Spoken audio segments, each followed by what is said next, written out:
আমাদের পলো কিনে তোমাদের অনেকগুলি ভিডিও দেখিয়েছি। এই যে দেখো পলোটা কি হয়েছে বুঝতেছি না।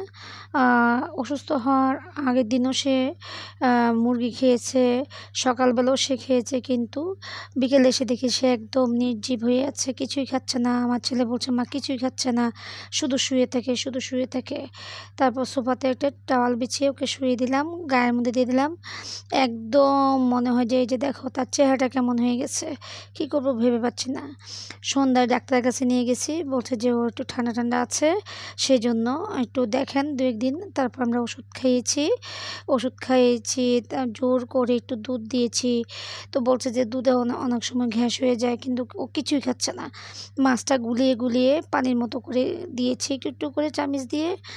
এই যে দেখো 3 দিন পর আমাদের পোলো একটু সুস্থ হয়েছে, হালকা হালকা একটু খেতে শিখেছে। এবং ওকে আমি যখন বাইরে থেকে এসেছি ও আমার পিছনে পিছনে ঘুরতেছে। তারপর আবার মুরগি সিদ্ধ করে দিয়েছি, এখন ওকে ধরে আদর করছি, ও চাচ্ছে একটু আদর করি। এবং এত দুষ্টু সে, মানে কী বলবো। আমার ছেলে বলতেছে মা আজকে ইঞ্জেকশনের সিরিঞ্জ দিয়ে ওকে খাইয়েছি, ঠাম্মা একটু দুধ খাইয়েছে। মানে ওরা দেখতে দেখতে শিখেছে, ওরা খাওয়াতে পারে না কারণ ভয় পায় আঁচড় টাচড় দেয় কি না।